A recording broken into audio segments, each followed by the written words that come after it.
It's Chris over at Dixieland Farm, and today I am talking about not records, not farm stuff, but I'm talking about smoke detectors.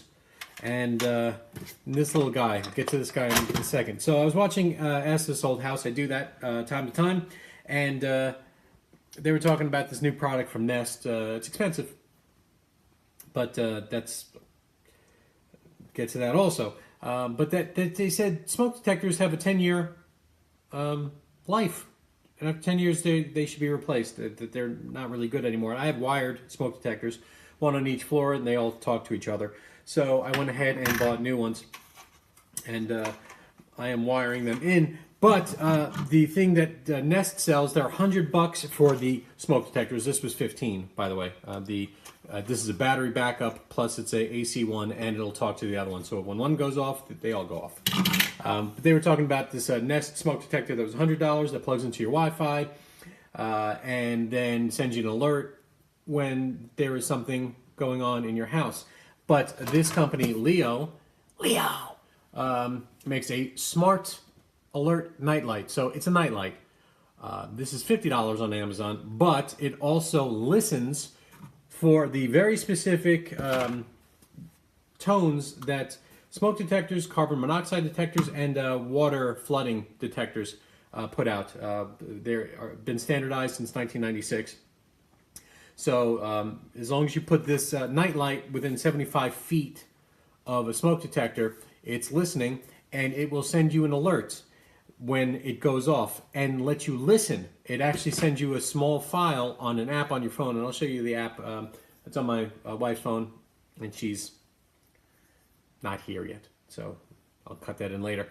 Yeah, so it'll send you, and you can listen to it, and then it'll let you call your local fire department. It knows where you live and gives you the number for the local fire department, not just a global 911. Very handy. This only works in America, by the way. And it was easy to set up. It didn't work at first. I had to do a hard reset. The instructions on here are very minimal. So once I went to the website and realized how to reset the unit so I could connect to Bluetooth, so I could register the unit and then tell it what Wi-Fi to connect to, and then it's all hooked up and ready to go. Also, if it doesn't contact you, it'll go and contact somebody else that you know. And if they don't respond, it'll contact somebody else. I had it on my iPad and Marissa's phone. This doesn't count as those other people.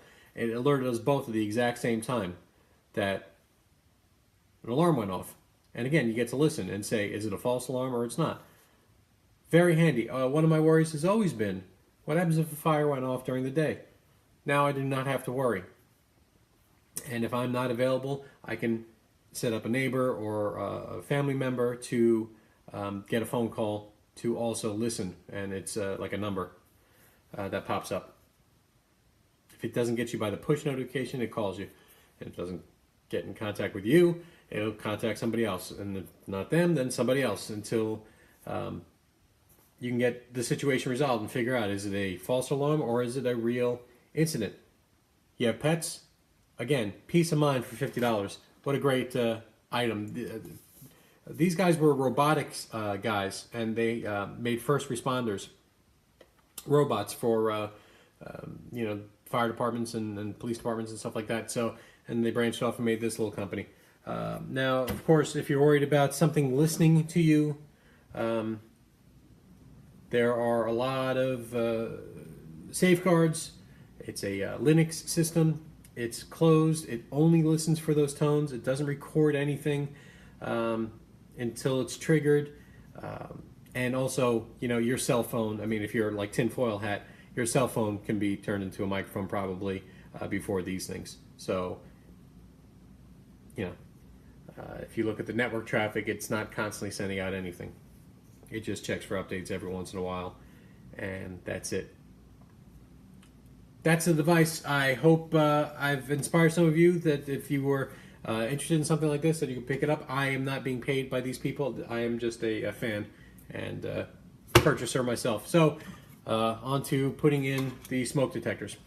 Here's one of my smoke detectors. I've got an adapter cord, but the plate's different, so I might as well just replace the whole thing. By the way, always use an AC tester, because I shut off what I thought was the right breaker, and it wasn't. So I would have gotten shocked. Shocking!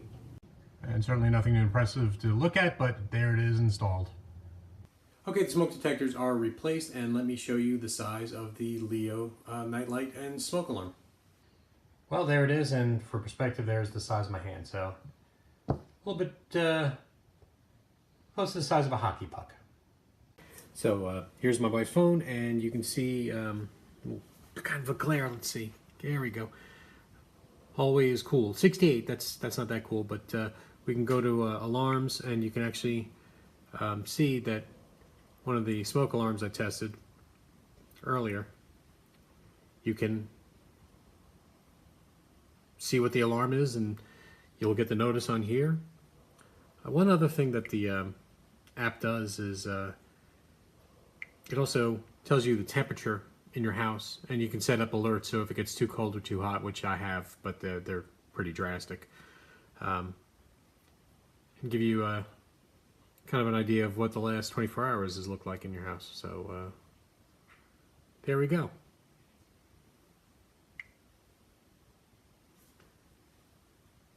Under light, you can control the color of the light, and I'll give you a shot later on at night so you can see how the nightlight part of it